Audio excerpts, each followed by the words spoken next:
একজন লোক জেনা করলে সরাসরি জাহান্নামে যাবে, এ কথা আল্লাহর নবী বলেননি। একটা লোক চুরি করলে সরাসরি জাহান্নামে যাবে, এ কথা আল্লাহর নবী বলেননি।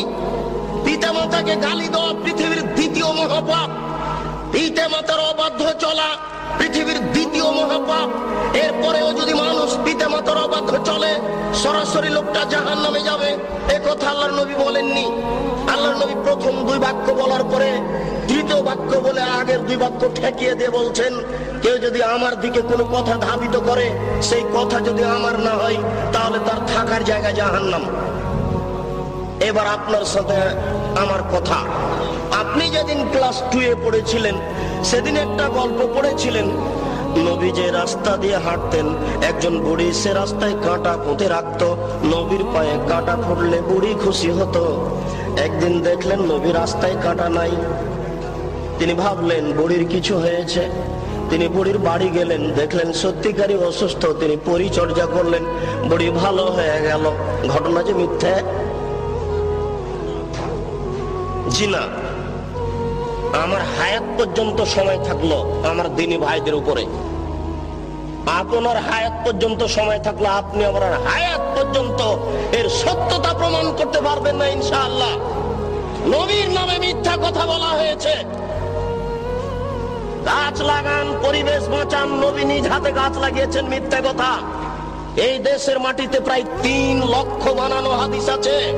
তার মধ্যে কোরআন মাজিদ 90 পারা, 30 পারা নয়, শয়তান মমতাজ বেগমের কাছে প্রায় 2000 জাল হাদিস আছে।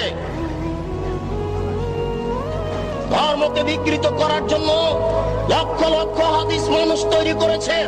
আমাদের বাড়িতে 10,000-এর সিরিয়াল আছে। যে কোনো সময় দেশবাসী চাইলে আমরা 10,000 জাল জয়ীফ হাদিস পেশ করার জন্য প্রস্তুত রয়েছে ইনশাআল্লাহ। এই দেশের মাটিতে লক্ষ লক্ষ মিথ্যা তাফসীর রয়েছে। নবী ঈদের মাঠে গেলেন, একটি ছেলে কাঁদছে। নবী বললেন, তুমি কাঁদো কেন? আমি এতিম ছেলে। নবী বললেন, আমিও এতিম ছিলাম, আমি এতিমের অসুবিধা বুঝি। এই বলে তিনি কোলে নিয়ে আয়েশা রাদিয়াল্লাহু তাআলা আনহার কোলে তুলে দিলেন। আয়েশা তাকে কোলে নিয়ে আদর করলেন, নতুন পোশাক পরালেন। ছেলে খুশি হয়ে গেল। বাস্তবতার সাথে হাদিসের কথার অমিল আছে। রাসূল সাল্লাল্লাহু আলাইহি সাল্লামের বাড়িতে ভিক্ষুক ভিক্ষা পায় না।